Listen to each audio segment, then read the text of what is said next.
2013 সালে 13ই ফেব্রুয়ারি আল্লামা দেলোয়ার হোসেন সাইদি হুজুরের রায়ের দিন পাখির মতো গুলি করে সারা বাংলাদেশের 200 মানুষকে শহীদ করা হয়েছিল। এই গণহত্যার বিচার বাংলাদেশে কেন হবে না আমরা জানতে চাই।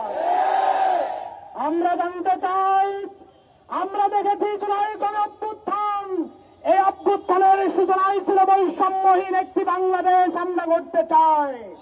আমরা বলেছিলাম আমাদের যে চাকরির অধিকার, এই কর্ম কমিশনকে একটি নিরপেক্ষ কর্ম কমিশনে পরিণত করতে হবে।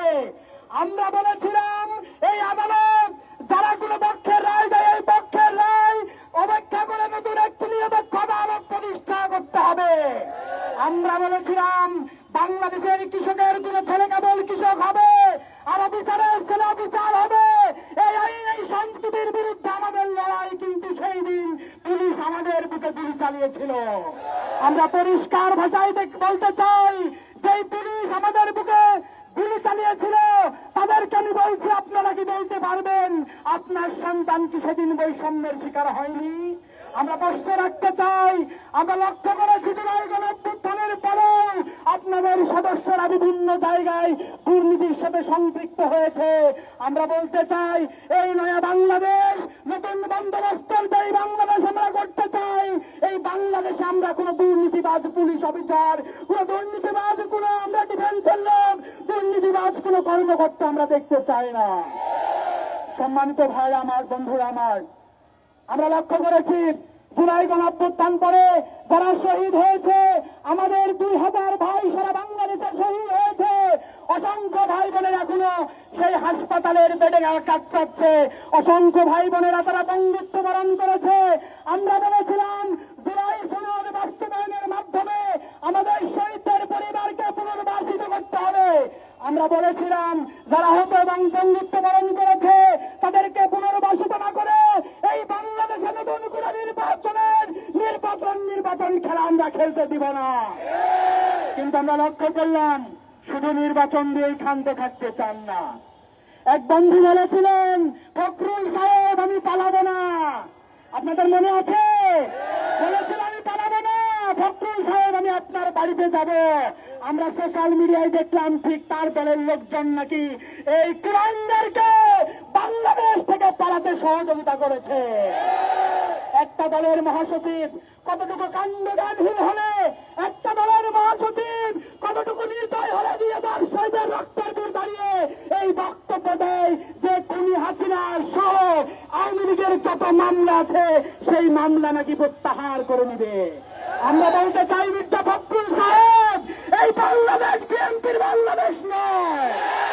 এই বাংলাদেশ এই ঠাকুরগাঁও থেকে উঠেছে মির্জা ফখরুল সাহেবের বাংলাদেশ নয়, বরং এই বাংলাদেশ সে সকল শহীদ যোদ্ধা যারা শহীদ হয়েছে, যারা রক্ত দিয়েছে, যে মা সন্তান হারিয়েছে, যে বাবা সন্তান হারিয়েছে, যে সাথী তার খেলার সাথীকে হারিয়েছে, এই বাংলাদেশ তাদের বাংলাদেশ। পরিষ্কার ভাষায় শুধু একটি কথা বলতে চাই, আমরা যখন এই খুনি হাসিনার পদত্যাগের দাবিতে যখন মিছিল করতাম তখন দেখতাম সাদা পুলিশের পোশাকরা বিভিন্ন জায়গায় দাঁড়িয়ে থাকতো, মাঝে মাঝে স্লোগান দিত, দাঁড়িয়ে আমাদের মিছিলের জন্য বলা হতো যে যখন স্লোগান হবে তখন রাজপথে নেমে যাবেন। আমরা দেখেছি এই টিভি পুলিশের লোকেরা সেখানে নারের তাকবীর স্লোগান দিয়েছে, আমাদের বাইরে রাজপথে এসেছে তখন মিছিল বাদ দিয়ে তখন তাদেরকে গ্রেফতার করা হয়েছে। কিন্তু আমরা লক্ষ্য করলাম এই পুলিশের কি পরিমাণ অদক্ষ লোক রয়েছে, এখন পর্যন্ত খুনি হাসিনার এই বাহিনীকে নাকি তারা গ্রেফতার করতে পারছে না। আমরা যখন বলেছি ধাওয়া করুন, গ্রেফতার করুন, আমরা দেখলাম সেই ছোটবেলা ক্লাস 5-এর মতো গুল্লা শট খেলতে পুলিশ আর আওয়ামী লীগ। এই গুল্লা শট খেলা বন্ধ করতে হবে। চট্টগ্রামকে আমরা চাই, আইন শৃঙ্খলা বাহিনীকে পরিষ্কার ভাবে বলছে, চট্টগ্রামকে আমরা শান্তির নগরী হিসেবে চাই। গত 2 দিনে আপনারা যে সকল ঘটনা ঘটিয়েছেন আমরা সতর্ক করে দিচ্ছি, আমরা দৃঢ়কণ্ঠে সতর্ক করছি, এরা কিন্তু বীরচক্ররা। আপনাদের মনে থাকার কথা, এই খুনি হাসিনা যখন আপনাদেরকে নির্যাতন করে পালাচ্ছিল, এদেশের ছাত্র জনতা থানা ছিল কিন্তু পুলিশ ছিল না। সেই দিন আমাদের সাথে বারবার এই গেম দিতে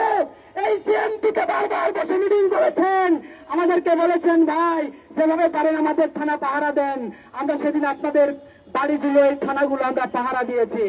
যদি মনে করেন ছাত্র শিবিরের বাড়িগুলো পাহারা দিবেন আর যারা ওই অন্ধকারে বসে টুকি মারছে আওয়ামী লীগের সাথে খাতির জমাবেন, তাহলে মনে রাখবেন আবার নতুন ভাবে এদেশে ছাত্র জনতা থেকে উঠবে ইনশাআল্লাহ। সবাইকে সবার থেকে চোখ কান খোলা রেখে আওয়ামী লীগের ছাত্রলীগের ব্যাপারে জিরো টলারেন্স সারা বাংলাদেশের মানুষ অবস্থান নিয়েছে, সেই অবস্থান নিয়ে থাকার জন্য উদার আহ্বান রেখে আমার বক্তব্য শেষ করছি। আসসালামু আলাইকুম ওয়া রাহমাতুল্লাহ।